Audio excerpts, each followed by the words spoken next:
하나님 말씀 뭡니다? 마가복음 7장입니다.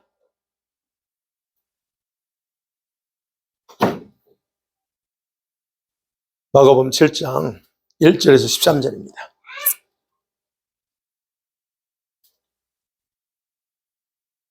잘 지었죠? 교독합니다. 바리새인들과 또 서기관 중 몇이 예루살렘에서 와서 예수께 모여들었다가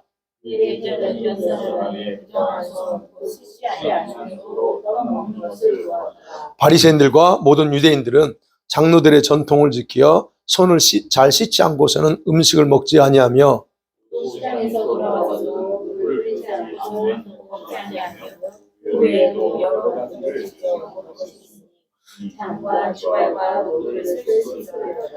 이에 바리새인들과 서기관들이 예수께 묻되 어찌하여 당신의 제자들은 장로들의 전통을 준행하지 아니하고 부중한 손으로 떡을 먹나이까?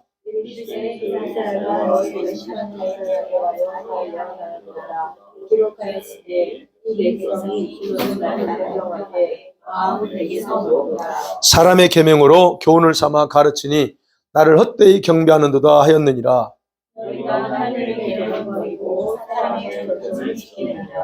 또 이르시되 너희가 너희 전통을 지키려고 하나님의 계명을 잘 저버리는도다.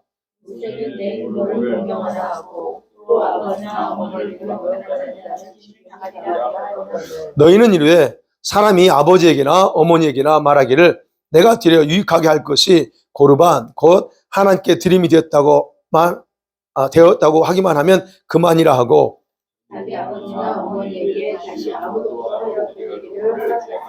같이 읽습니다. 너희가 전한 전통으로 하나님의 말씀을 폐하며 또 이 같은 일을 많이 행하느냐 하시고 아멘.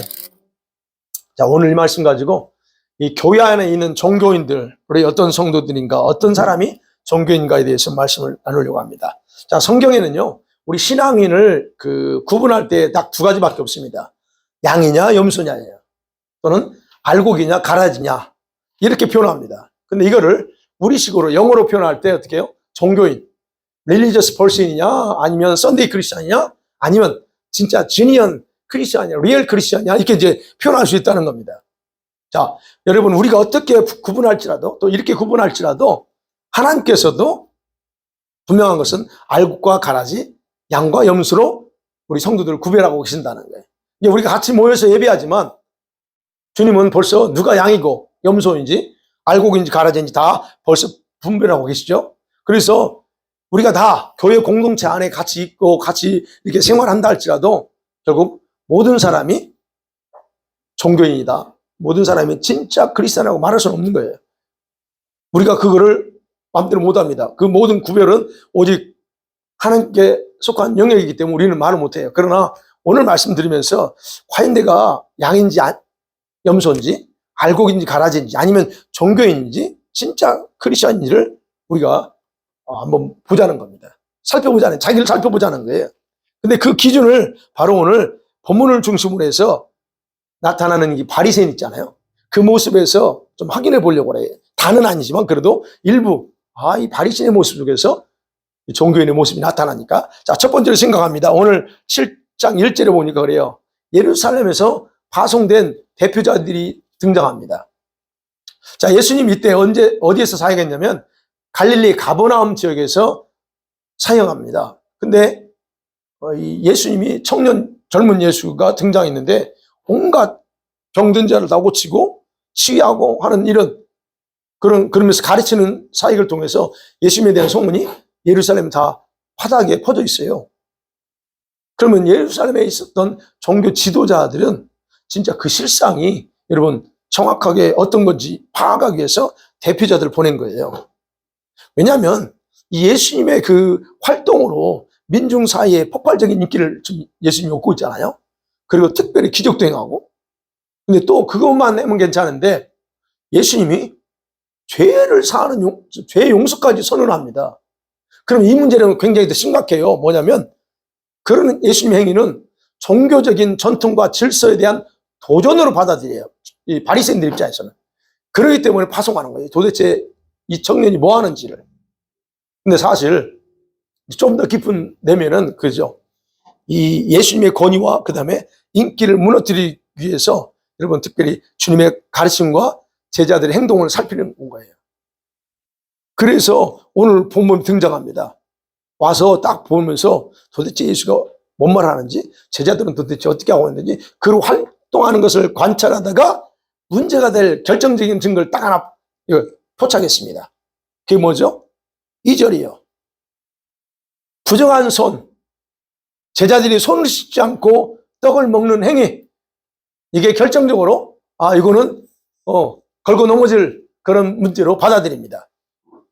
도대체 생각해 보세요. 아니, 부정한 손. 부정한 손이 뭐예요? 여기서 손 씻지 않고 먹은 거. 걔네들은 그게 부정한 손이에요. 그럼 왜 음식을 먹는 것이, 그냥 씻지 않고 먹는 것이 부정한 손일까요? 오늘 우리도 그렇잖아요. 가능하면 다 손 씻고 하지만 어떤 상황에서는 씻지 못하고 할 수도 있잖아요. 그런데 지금 이 예수님 때도 그랬어요.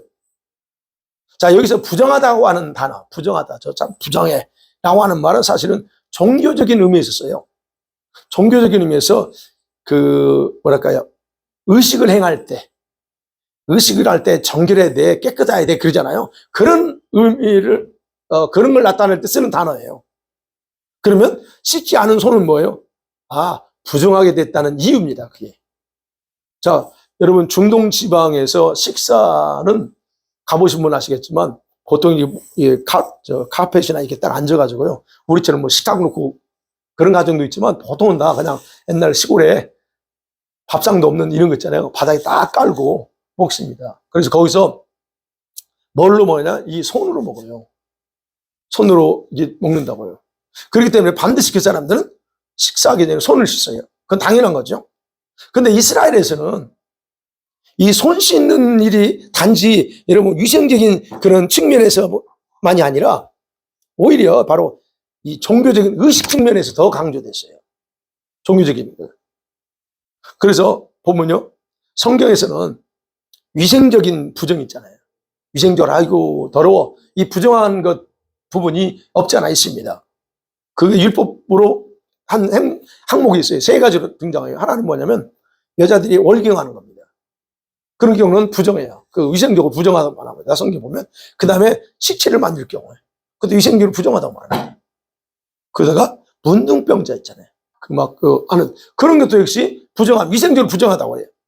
그러면 이렇게 구분합니다. 저 사람 부정하지 않아? 이렇게 구분하네요. 그래서 물건도 구분하고, 사람도 구분하고, 짐승도 구분하고, 어떤 일도 역시 그렇게 구분합니다. 그래서 정결하다, 부정하다라고 엄격하게 구분하는 건 다 바로 종교적인 의식에서 나온 의미예요. 그러면 오늘 본문에 등장하는 떡 먹는 거, 손을 씻지 않고 먹기 때문에 부정하다고 하는 거. 근데 이거는 모세율법에는 전혀 없다는 거예요. 자, 이런 정결 문제는 유대인에게는요, 엄청난 전통으로 내려왔어요. 오래전부터 몇백 년 동안 전통으로 내려왔던 겁니다. 그렇기 때문에 이들의 입장에서는 그게 율법에, 토라에 기록되어 있느냐 없느냐 그건 상관없어요. 그게 중요한 게 아니고 정통으로 내려왔다는 이것은 반드시 지켜야만 된다라고 굳게 믿고 그들은 그거를 생활했던 거예요. 우리도 그런 경우 있잖아요. 이게 좋은지 나쁜지 생각 안 하고 전통으로 내려왔으니까 그냥 행하는 것들 많죠. 그런 거예요. 자, 그런 면에서 예루살렘에서 파견된 이 바리새인들은 그래서 예수님을 부정한 자다고 단정하는 거예요. 이 마가는요, 그들이 이렇게 말하는 이유에 대해서 3절 4절 이렇게 말해요. 바리새인들과 모든 유대인들은 장로들의 전통을 지켜 그랬어요. 그래서 손을 잘 씻지 않고서는 음식을 안 먹어. 이게 전통이에요. 그 다음에 시장에 외출했다가 들어오면 반드시 물을 뿌려야 해요. 그리고 그 외에도 이제 잔, 주발, 그릇 같은 걸 깨끗하게 씻어서 먹는다 그럽니다. 자, 이게 그런 부분에서 좋죠. 굉장히 좋습니다. 그런데 분명한 것은 왜 정결하지 못하다라고 말하고 있냐 하는 부분에 대해서는 바로 이거에 근거해서 그렇게 지금 단정하고 있다는 거예요. 그래서 예수님께 질문하잖아요, 지금. 아니, 당신의 제자들은 어때서 장로들의 전통을 안 지키고 어깁니까? 라고 하는 거예요. 그러니까 이런 모든 것들이 지금 이제 유대인들이 와서 딱 보니까, 아, 이게 이 젊은 청년이 자기들의 전통을 안 지키는구나. 이게 딱 거기서 안 거죠. 그러면 장로들의 유전이라는 게 뭐냐는 거예요. 그럼 그래요. 장로들의 유전은 그렇죠. 조상부터 내려왔던 계속 구전으로 흘러내렸던 교훈입니다. 이런 교훈이 바로 장로들의 유전이에요. 그러면 유대인들이 이제 왜 이런 구전을 만들었는가 생각했죠.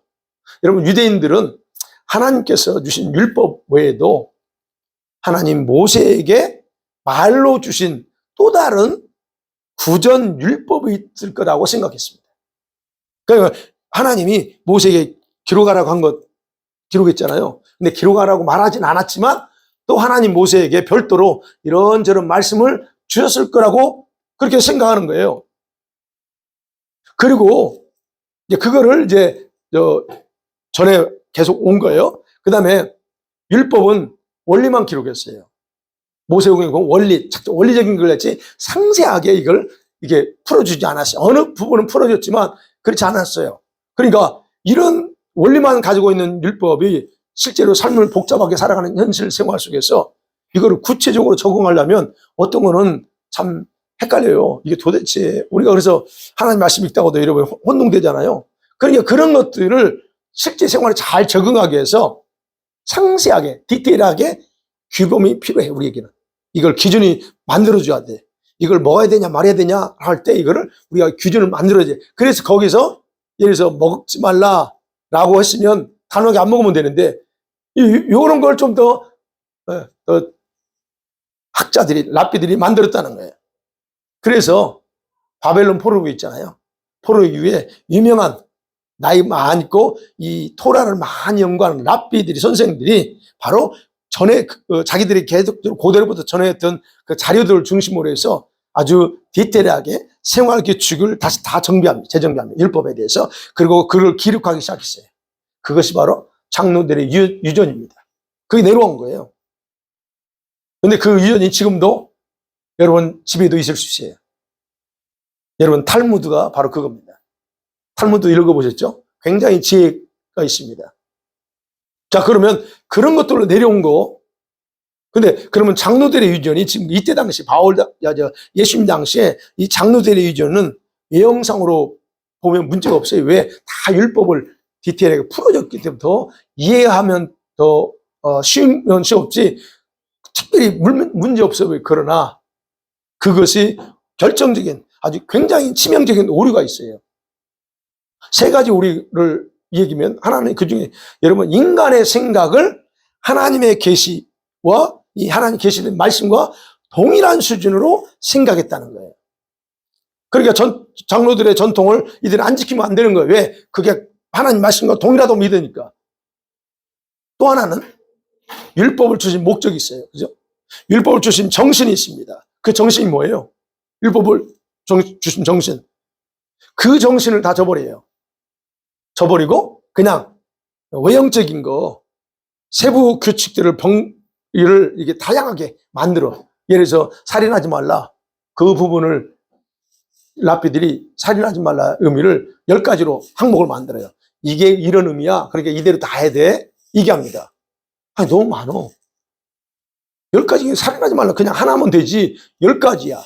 그러니까 이런 어떤 것이 너무 많아. 그러다 보니까 너무 번거로울 정도로 너무 길게 규정해 놨다는 거예요.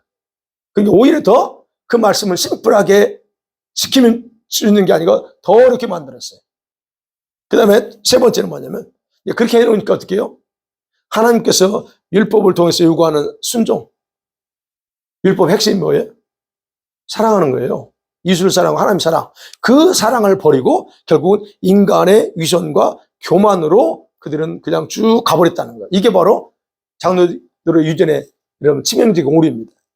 그러면 예수님 당시 보면 이런 유전들을 추구했던 그런 그 바리새인들의 모습 속에서 바로 그런 치명적인 오류가 어떻게 나오냐 알 수 있는 거예요. 그리고 그 뭐예요? 그 중에 하나가 여러분 일반 백성들을 정죄하는 판단 기준으로 삼습니다. 그 유전을 근거로 해서. 오늘도 나오잖아요. 손 씻지 않았다고 해서 법 지키지 않았어 라고 얘기하는 거예요. 그게 판단 기준이에요. 그 사람이 어떤 상황인지 상관없어요. 뭐 손을 씻을 수 없는 상황일 수도 있는데 그거는 상관없고 그냥 안 지켰어. 그러니까 너는 어긴 거야. 하는 말씀 어긴 거야. 라고 얘기하는 거예요. 그러면서 자기들만이 고도의 종교적인 특권을 가진 자라고 하는 특권 의식을 가지게 돼요. 이것 때문에. 그래서 그들이 가르치는 율법의 항목들 있잖아요. 완전히 하나님의 의도와는 전혀 상관없는 내용으로 가르쳤어요. 원수를 미워라고 하지 말라고 그랬어요. 원수를 사랑하라고 그랬어요. 근데 그거를 걔네들은 또 이제 그래서 마태복음에 그 산상수훈이 그 얘기를 한 거예요. 잘못된 가르침을 주님이 바로 잡는 거예요. 그래서 항상 이 바리새인들은 일반 백성들은 율법을 모르는 무식한 자들이야. 그렇게 해서 그들을 무시했던 겁니다. 그러니까 그 얘기 나잖아요. 베드로가 솔로몬 행각에서 안진병 일으키고 나서 잡혀갔어. 그리고 이제 바리새인들 앞에 사제들에서 말을 하는데 얼마나 말을 잘해요? 그 사람들이 뭐라고 그래? 저 율법을 모르는 저것들이 어떻게 저렇게 말을 잘해? 이게 나오는 거예요. 왜? 그게 바로 자기들의 그 관점에서 보면 그런 거예요. 그들은 무식한 자들인데 그렇다는 거예요. 그래서 결국은 이렇게 그들의 모습이 나타날 때 예수님이 오셔서 그들과 상종할 수 없게 된 거예요. 그럼 예수님이 누구하고 상종해요? 예, 가난한 자들, 아무것도 모른다고 여기는 그들과 함께 하는 거예요. 그래서 예수님이 그들의 잘못된 가르침을 바로잡고 지도했어요. 그리고 더 나아가서는 그들에 대해서 평가할 때 주님이 참다 어디 가서 평가해요? 22장 말고 마태복음 23장에 가서 거기서 그들을 저주하잖아요. 이 독사의 자식이라고. 그리고 백성들을 지옥 백성으로 만드는 위선자다라고 저주하는 겁니다. 아주 심하게 저주합니다. 자, 그들은요, 이 유전을 하나님의 말씀과 같은 권위를 가진 교훈으로 여겼어요. 그러면 우리가 생각할 때, 하나님이 그 정도면 한 번쯤 선지자들을 보내가지고 그냥 확 이게 개혁도 하고 뒤집어 놓고 하지. 왜 하나님이 근데 한 번도 그들의 잘못된 걸 지적하지 않았어요. 그리고 그냥 방치해둡니다. 그리고 예수님이 오셨을 때, 근데 왜 그랬을까 하는 건 그거예요. 예수님께서 오셨을 때 그 잘못된 교훈을 주장하는 지도자들의 고집과 어리석음을 이용해서 하나님 자신의 목적인 예수님의 죽음을 완성하는 데 이용하시는 거예요. 만약에 그들이 그러지 않았다면 예수님 어떻게 될까? 그렇게 주님은 그것까지도 이용하셨다는 거. 자, 그 다음에 두 번째로 두 번째로 봅니다. 이 내용을 보면 6절 이하부터 그거예요. 그렇게 전통을 따라서 살았던 그 바리새인들에게 어떤 결과가 나타났는가를 우리가 볼 수 있어요.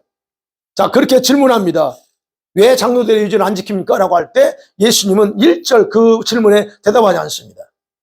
대답하지 않고 곧바로 그들의 마음과 행위 속에 담겨져 있던 외식 위선을 지적하게 버립니다. 그게 6절 7절 말씀이죠. 이 백성이 입술로는 나를 공경하는데 마음은 내게서 멀어. 바로 이걸 통해서 예수님은 그들의 위선과 잘못을 이 두 가지를 지적합니다. 그 중에 하나가 뭐냐면 그 유전이 그들이 하나님을 향한 마음을 갖도록 하지 못했다는 거예요. 아니, 유전이 진짜 효력이 있고 진짜 하나님이 기뻐하는 거였다면 그들의 마음이 하나님 거로 향해 가야 되는데 반대예요. 그래서 말해, 입술로는 종알종알 하면서 하나님에 대해서 말하고 말로는 다 공경하고 예배한다는데 마음은 전혀 없다는 거예요. 이런 것들이 이때만 그랬냐? 아니요. 여러분, 예수님 오시기 전에 700년 전에 이사야가 BC 700년 전에 7세기에 활동을 했어요. 근데 그때 당시에 지금 이게 6절 말씀에 그때 당시에 이스라엘 백성 조상들이 이렇게 생활했어요. 입술 모양만 말로만 하는 그런 생활, 위선적인 생활, 진짜 경건을 무시하고 어떻게 해요? 형식적인 예배, 의식만 행하다가 하나님의 뜻에서 점점 멀어진 생활을 바로 이 이사야 때도 그랬어요. 근데 바리새인들이 지금 그걸 하고 있어요. 그래서 주님이 얘기하는 거예요. 그 다음에 두 번째가 뭐냐면 바로 유전을 지키다가 그 유전들은 사람들의 계명이야. 사람이 만들어 놓은 항목들인데 마치 하나님의 말씀인 것처럼, 말씀의 교리인 것처럼 가르쳤다는 거예요. 7절에 그죠? 사람의 계명으로 교훈을 삼았다는 거예요. 여기 사람의 계명이 뭐예요? 유전입니다. 유전을 가지고 그게 진짜 가르쳤어요. 그게 말씀인 것처럼 교리처럼 가르쳤다는 거예요.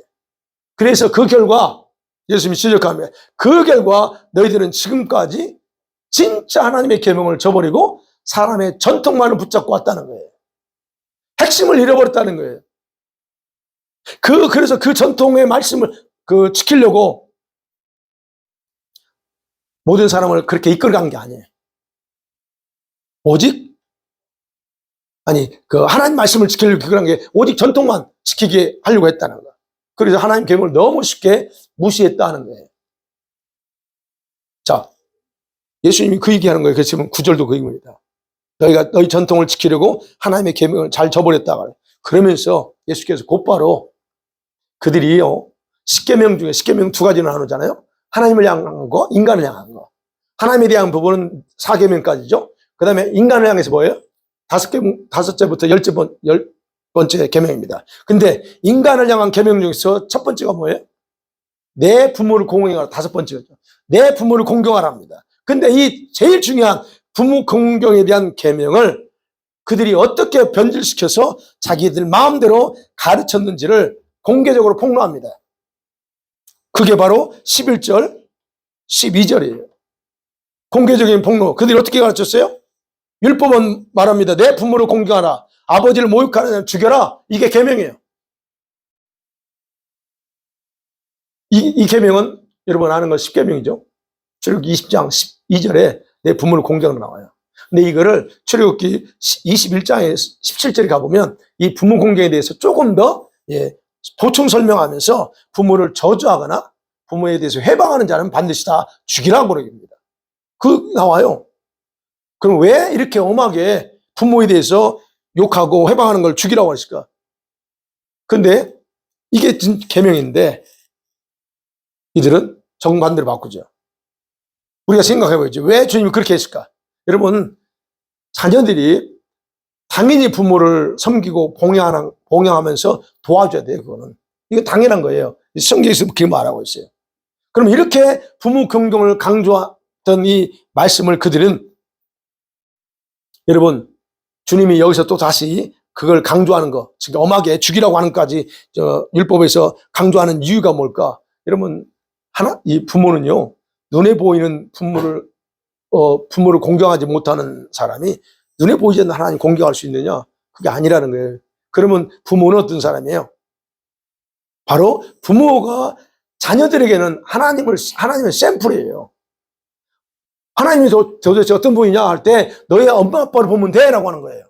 그럼 그런 부모가 이 자녀들에게는 하나님 같은 샘플인데, 그럼 이 부모를 공경하지 못하는 자가 어떻게 하나님을 공경하느냐? 그러니까 보이는 네 부모를 하나님을 공경하듯이 하라고 하는 걸로, 그래서 욕하고 저주하는 자는 죽이라고 하는 거예요. 그런데 이거를, 이렇게 귀한 계명을 바리새인들은 고르반이라고 하는 한 단어로 이렇게 부모를 마음대로 농락하고 속일 수 있게끔 길을 열어놓은 거예요. 고르반입니다.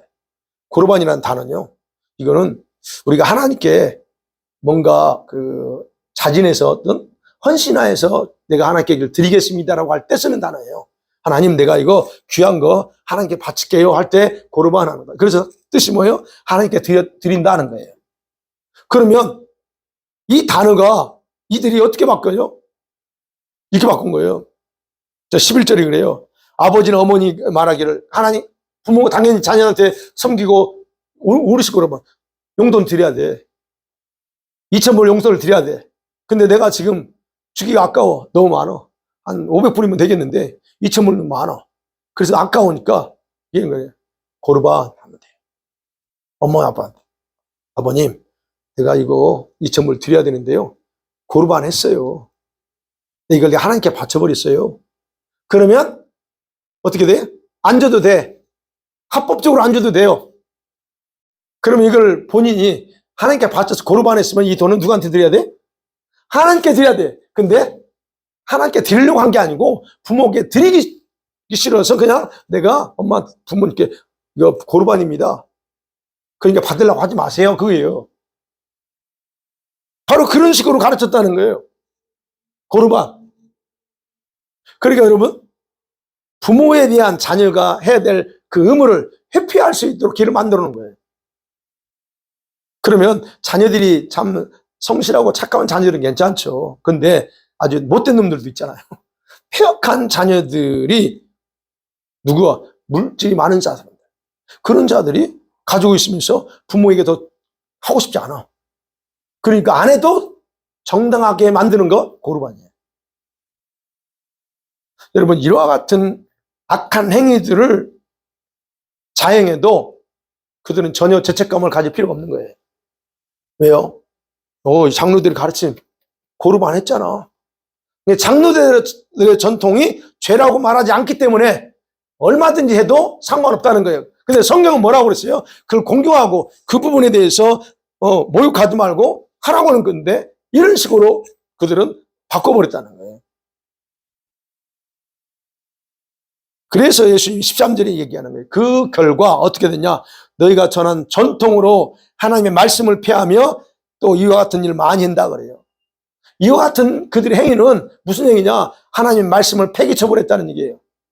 부모를 공경하라 라고 하는 그 계명 자체를 폐기쳐버리고, 근데 이것만 하느냐? 아니, 또 이와 같은 일을 많이 한다는 거예요. 이 율법의 모든 내용 중에서 많은 부분에서 이들이 이런 식으로 잘못되게 가르치고 지도한 게 많다는 얘기예요.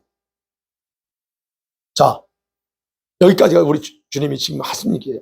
그러면 우리가 바리새인들에 대한 예수님의 말씀을 통해서 그들의 신앙을 한번 평가 분석할 수가 있어요. 예수님은 그들에서 위선자라고 했어요. 위중인격자라는 말이에요. 단정합니다. 그 다음에 독사의 새끼라고 했어요. 마태복음 23장에서. 그리고 말하죠. 요한복음 8장에 너희 아버지는 하나님이 아니고 너희 아버지는 마귀야. 그렇게 분명히 얘기했잖아요. 그러면 생각하지. 왜 예수님은 무엇 때문에 그들을 그렇게 평가하셨는가 하는 거예요. 무엇이 그들을 그렇게 평가하게 만들었는가예요. 그들은 외형적으로는 종교 리더잖아요. 제사장이고. 그러면 자기들 입장에서 볼 때는 그런 존재인데 예수님은 너는 하나님과는 아무런 관계없는 사단의 종교야? 이게거든요. 근데 그럼에도 외형적으로는 자기들은 여전히 하나님이 중요해. 그리고 지도자 행세하고 거룩한 하나님의 이름을 들먹여. 그래서 마태복음 23장에서 그 내용을 보면 이거예요. 그들은 뭐였냐? 하나님을 대변하는 지도자였기 때문에 말과 행동에 모범이 돼야 됐어요. 근데 그들은 오직 자기들의 명예, 자기들의 권세만을 추구하고 이들이 또 돈을 얼마나 밝혔는지 몰라요. 돈만 추구했다는 거예요. 그게 나오는 거예요. 그래서 하나님 앞에서 낮아지지 않고 항상 그들은 높은 자리만 탐해. 그렇죠? 그들은 항상 잔치 벌이고 하면 어디 그들은 제일 좋은 자리에 먼저 앉으려고 그래요. 왜요? 그게 그때 당시에 그들의 그렇게 만들었어.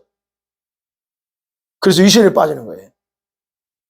그리고 그들은 천국에 들어가려고 하는 사람들, 천국에 정말 몸부림치면서 천국 들어가려고 하는 사람들은 들어가지 못하라고 본인이 딱 문을 닫고 그 문 앞에 딱 서서 문을 닫아버린다 그래요, 예수님이.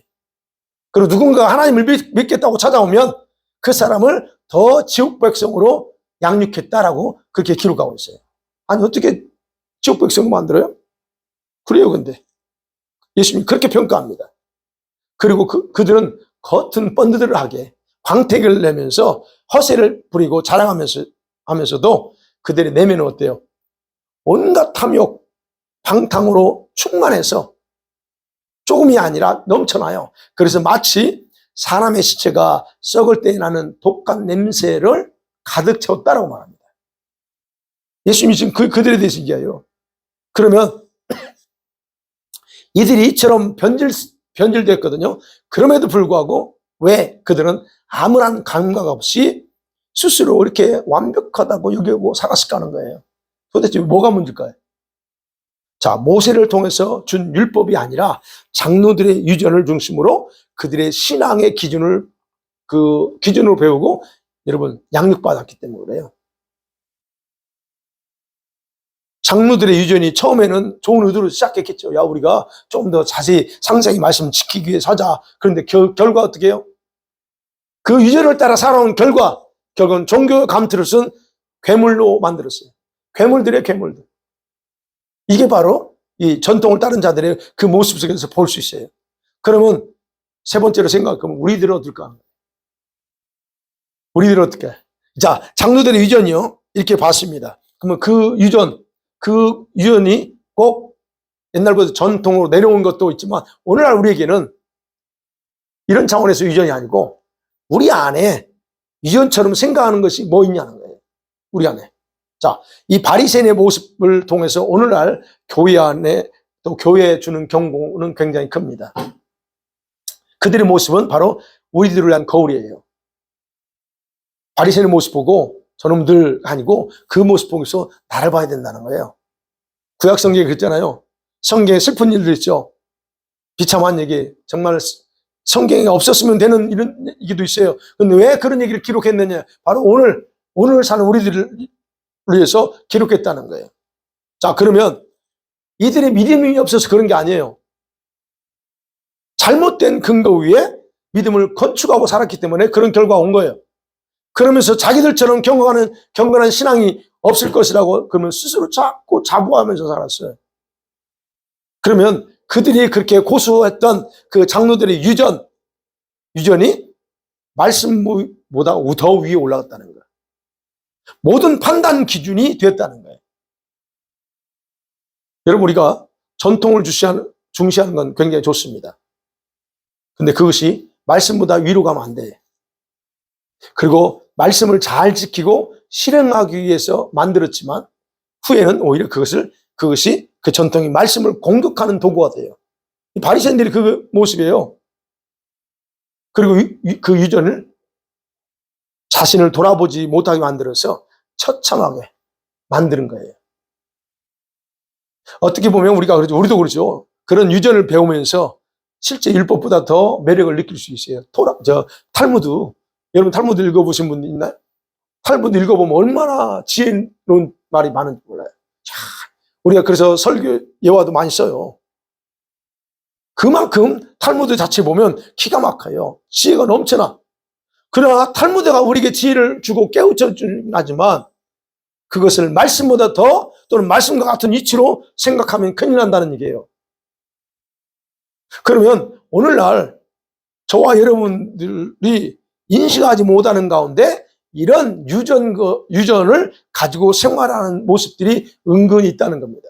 그 부분을 한번 보자는 거예요. 우리들에게서. 유전이 뭐냐? 유전은 이렇게 표현할 수 있어요. 자신에게 매력을 느끼죠. 나 자신에게. 그래서 자신의 믿음과 생활과 행동을 지탱해주는 신념일 수도 있어요. 그게 내가 지켜와야 된 유전일 수 있어요. 이 유전은 또한 바리새인들이 그랬던 것처럼 사단이 잡고서 자신을 종교인으로 변질시킬 수 있는 것들이에요. 유전이 뭐냐 할 때.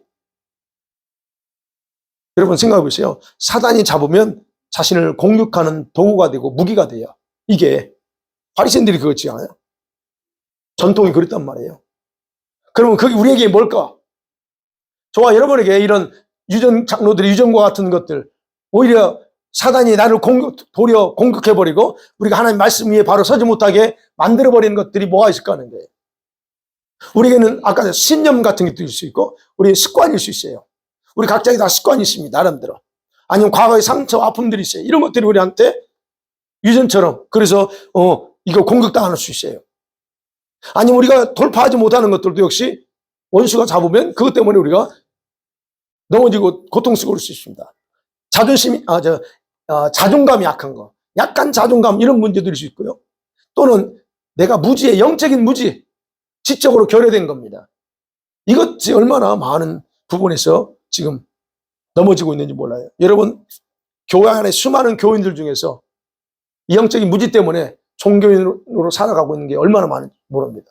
이것도 굉장히 여러분 이게 이 부분에서 여기 속할 수 있어요. 아니면 나 자신을 이렇게 약하게 만드는 부분들, 이런 것들이 다 우리에게 있는 유전으로 남을 수 있다는 거예요.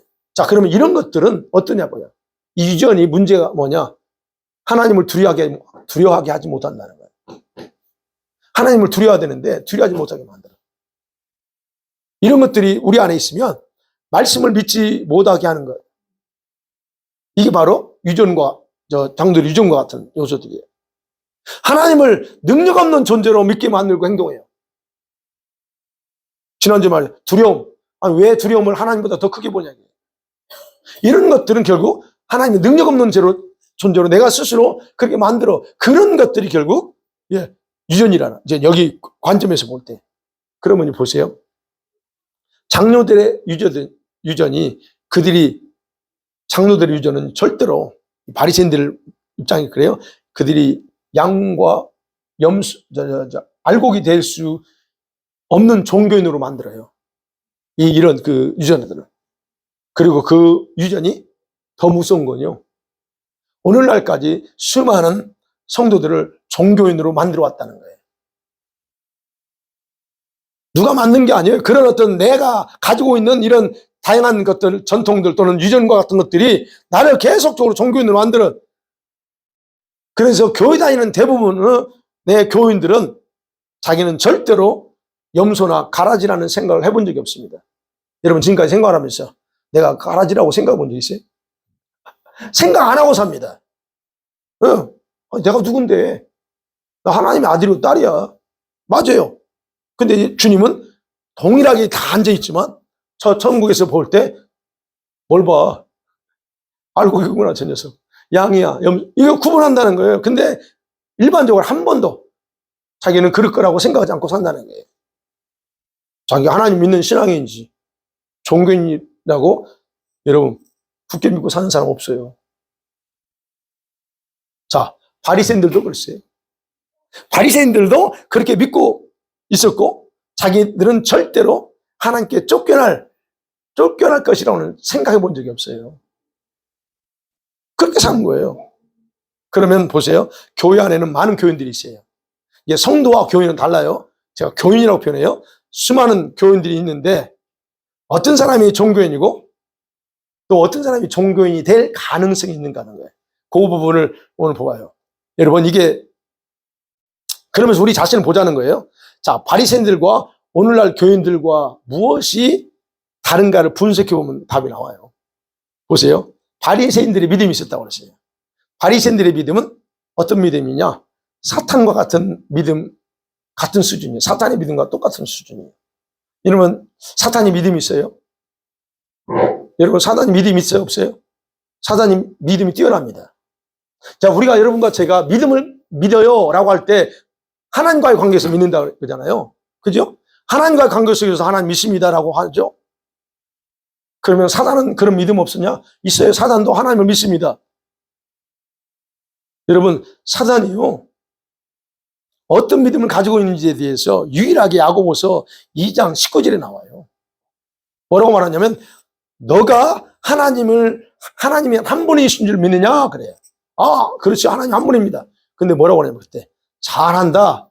그런데 귀신들도 사탄도 하나님이 한 분이란 걸 믿고 떨어. 그렇게 말합니다. 사탄은요 오직 하나님 외에는 이 세상에 다른 신이 없다는 걸 그 누구보다 잘 알아요. 잘 믿어. 그걸 믿기 때문에 그분을 두려워하는 거예요. 자, 그거요. 그러면 바리새인은 어떠냐? 바리새인들도 오직 하나님 외에는 그들의 신앙의 입장에서는 하나님 외에는 다른 신이 존재한다고 믿지 않아요. 똑같습니다. 그리고 자기들 나름대로 하나님을 두려워해요. 이 귀신이 있다는 것처럼. 그 위대하신 하나님을 대항한다는 건 상상할 수 없어요, 그들은. 그런데 문제는 그들의 믿음의 근거가 보면 자기들이 정해놓은 기준에서는 하나님을 두려워하지만 그 외에서는 두려워하지 않는다는 거예요. 이게 차이점이에요, 이 귀신하고. 여러분, 그들이 정해놓은 기준이 뭘까요? 장로들의 위전의 근거에서 정해놓은 그거에서는 두려워합니다. 어느 부분에서. 자, 그러면 우리가 생각해보죠. 여기에 근거해 볼 때 누가 종교인이냐? 하나님을 두려워하지 않고 교회 다니는 자들이 많은 이유는 바로 그들이 종교인이기 때문에 그렇다는 거예요. 하나님을 정말 두려워하는 마음이 있는가 하는 거예요. 내 안에 하나님을 두려워하는 그 마음이 없어요. 많은 사람들. 그래서 종교인의 특징은요. 그래서 보면 첫 번째는 하나님에 대한 두려움이 없어요. 그 다음 두 번째 이거예요. 자기들이 믿고 싶은 것만 믿고 받아들일 수 있는 것만 받아들여요. 그게 종교인의 특징이에요. 이해가 안 되는데 어떻게 받아들여요? 그래서 어떻게 다른 것들은 단호하게 거부하면서 말씀을 무시하고 자기에게 중요성을 둬요. 자기에게 중요성을 둬요. 그게 바로 종교인의 특성이에요.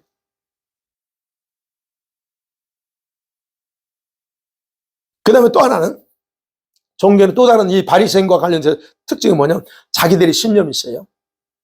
자기들의 생각의 판단 기준과 유전, 이건 반드시 지켜야 돼 하는 유전이 말씀보다 더 위대하다라고 자기들 스스로 그걸 우상화시켜, 더 극대화시켜요.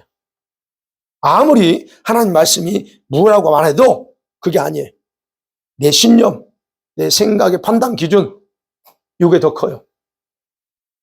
이런 사람들 뭐예요? 입으로는 종교적인 걸 말해. 하나님 얘기하고 뭐 죄라고 말을 해. 그렇지만 그 마음엔 뭐가 없다고요? 하나님에 대한 경외감을 갖지 않아요. 그게 특징이에요, 종교인들. 그럼 여러분 주변에 혹시 종교인들이 있는 거 보인다면 한번 보세요. 그분들이 하나님을 두려워하는 거예요. 두려워하지 않아요. 그들의 심장, 여러분 두려움은 어디 나와야 돼요? 머리에 있는 게 아니죠? 하나님에 대한 두려움은 여기서 떨어야 돼요. 심장에서 나와야 돼요. 그러면 이 심장은 주님을 위해서 뛰어야 되는데 그게 주님을 위해서 뛰는 게 아니고 그냥 냉랭해. 냉랭하다고. 무슨 말이냐면 우리가 오늘 예배 왔어요. 예배 왔을 때는 뭔가 이렇게 뜨거워지는 것 같아. 근데 나가고 나면 예배 마치고 딱 나가면 원래 모습으로 돌아와. 그래서 이 심장에서 차가움이 나가. 이성적인 차가움이 나갑니다. 그게 심장이 주님에 대한 게 없다는 게예요. 두려움이 없어. 그러니까 그냥 그렇게 하는 거예요. 이게 바로 종교인 특징이에요. 또 하나, 마지막 하나 더 종교인 특징, 오늘 말씀과 관련돼 보면 말씀의 권위 있잖아요. 이 생명의 말씀의 권위 앞에 자기의 의지를 굴복시키지 않습니다. 굴복시키지 않고 고집해요. 여러분, 의지를 굴복시킨다는 거 굉장히 중요하거든요. 여러분, 자기 의지, 사람들이죠. 자기 의지를 말씀에 굴복시키지 않는다. 그러면 나 하기 싫어. 굴복시키지 않으면 그 대신에 우리 안에서 뭐가 작동되는 줄 아세요? 굴복시키기를 거부하면 뭐가 작동되면 교만이 움직입니다. 우리 모두에는 교만의 뿌리가 다 있어요. 없는 사람 없어요. 그 교만이 움직여요. 그러면 교만이 계속 서울서 올라오고 움직이면 그 다음에 교만이 뭘 만들어내냐면 항상 이유거리를 만들어내요. 이유를. 내가 그럴 수밖에 없는 거, 이렇게 말하고 이렇게 생각할 수밖에 없는 이유를 만들어내요. 그 다음에 나서 합리성을 주장합니다. 이게 바로 자기 의지를 굴복시키지 않을 때 내 안에서 작동되는 그 부분이에요. 그러면 우리가 기억하셔야 될 게요. 여러분이 의지를 굴복시키게 하는 거, 여러분 자유입니다. 그런데 영적으로는 내가 주님께 굴복하는 것이 아니라 안 하니까 결국 누구한테 굴복해요? 사단에게 내 의지를 굴복시키는 것이 돼요. 우리가 하나님 말씀을 나를 굴복시키게 하면 반대로 나는 사단에게 내 굴복시키는 행위로밖에 안 돼요. 영적으로 그래요. 그래서 종교들의 믿음은 실제가 아니고 사단과 같은 믿음에 불과하다는 거예요. 바리새 믿음이 사탄과 같아요. 근데 그 믿음을 우리가 가지고 있다. 우리의 믿음은 사탄과 같아요. 바로 이런 교인들이 전부 종교인의 단계야. 근데 중요한 것은 바리새인들이 처음부터 종교인으로 변질된 게 아니에요. 그죠? 자기들이 절대로 버릴 수 없다는 그 유전을 지키려다가 변질됐어요. 버릴 수 없는 그 유전. 그죠? 그 버릴 수 없는 그 유전은 여러분 기억해야 돼요. 영적인 문제와 직결됐다는 거. 근데 이걸 몰라야 됩니다. 난 이건 절대 못 버려요. 이건 영적인과 직결돼 있어요. 아까 그랬잖아요. 그렇게 되면 결국은 사단이 그것을 자기의 강력한 도구로 사용해서 나를 공격해요. 이게 문제예요. 여러분, 그러니까 종교인은 그래서 그렇습니다. 종교인이 뭐냐? 바리새인과 같은 자들, 그 부류가 종교인이고, 그 다음에 예수님은 그들 뭐라고 하냐? 그런 종교인을 마귀에게 속한 자식이다. 마귀 자식이라고 했어요. 그리고 그들을 위선자라고 책망합니다. 그게 지금 마태복음이나 사복음에서 그들에 대한 평가예요. 그럼 이런 교인들은 기억하셔야 될 건, 이런 교인들은 천국에서 하나님께서 받아들이지 않는다는 걸 기억하고 두려워하면서 우리 자신을 살펴야 돼요.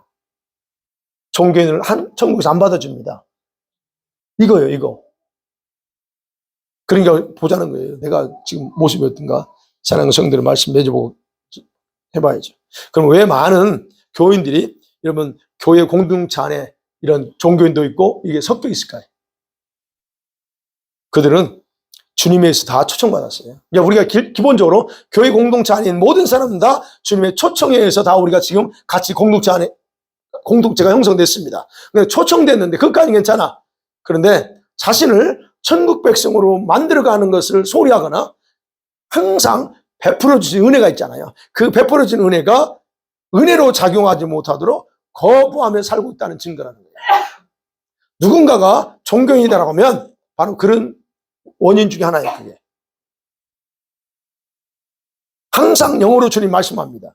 그렇죠? 영어로 말씀하고 부르시는 이 하나님의 음성에 대해서 무관심하며 자기 소견에 옳은 대로 살아가기 때문에 종교인으로 남아요. 그러면 계속 보세요. 주님이 계속 영어로 부릅니다. 부를 때에 감동도 주고 자꾸 뭔가 영적인 이 마음에서 부담을 해야 된다는 부담을 주는데도 불구하고 계속 거부하면 그건 불순종이에요. 그럼 불순종해봐요. 그러면 자기에게 뭐가 유익할까? 그러면 자기의 죄에 대해서 회개하지 않고 살아. 그게 뭐가 잘못이에요? 내가 바빠서 그러고 힘들어서 그러는데. 그렇죠. 우리는 그렇게 얘기해요. 근데 그렇게 죄에 대해서 회개하지 않고 살기 때문에 그 죄가 자신을 삼켜버려요, 나중에. 그 죄가 나를 삼켜버리기 때문에 나는 여전히 가라지로 남아있을 수 있어요. 종교인으로 그 상태에 머물러 수 있다는 얘기예요. 그렇다면 오늘 그래요. 저와 이런 말씀 들으면서 내가 종교인인가 가라지인가 이거 한번 보자는 거예요. 아니 말곡인가 진짜 내가 신실한 그리스도인가 여러분 어떻게 판단되세요? 그 스스로 판단하셔야 된다는 거예요. 왜? 이게 중요합니다. 그래야 내가 지금 내 상태를 보고 그 다음에 내가 어떻게 할 건가 나오기 때문에요. 답 나왔죠? 다. 그러면 보세요. 자, 우리가 어떤 판단을 하든 간에 우리는 얼마든지 종교인으로 변질될 가능성은 충분하다는 거예요. 우리 인간이기 때문에.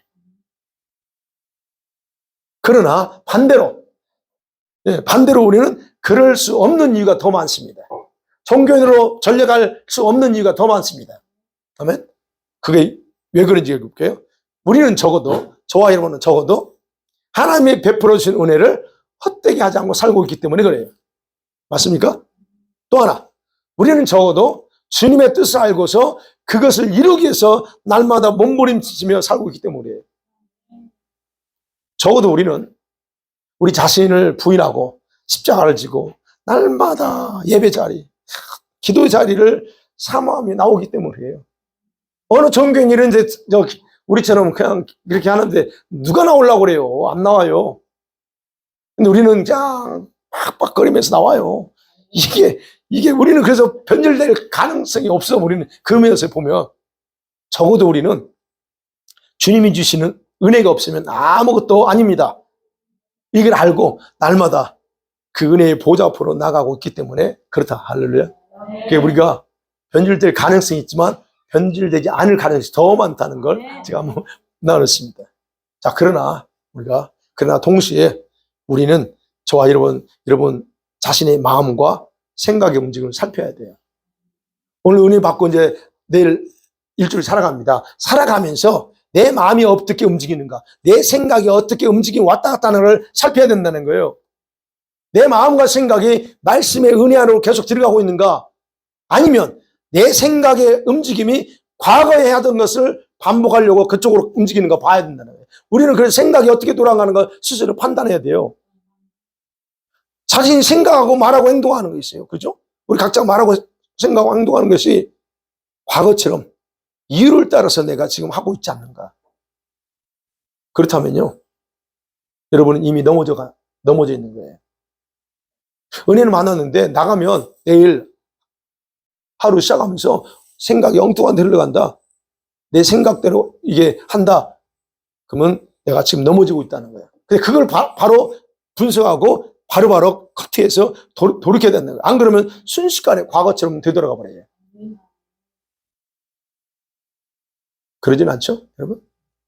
자, 그래서 이번 한 주간 두 가지예요. 우리 안에 남아있는 그 이전과 같은, 진짜 이건 절대 못 버려. 아니고 또는 그거 있잖아요. 사단이 잡으면 나를 공격하는 도구가 될 수 있는 것들, 이걸 버리고, 그리고 더 이상 종교인이 아니라 진짜 알고 참 그리스도인다운 모습을 지켜나가도록 성령을 의지하면서 이 한 주간도 기도하고 우리 각자 열심히 살기를 간절히 축원합니다.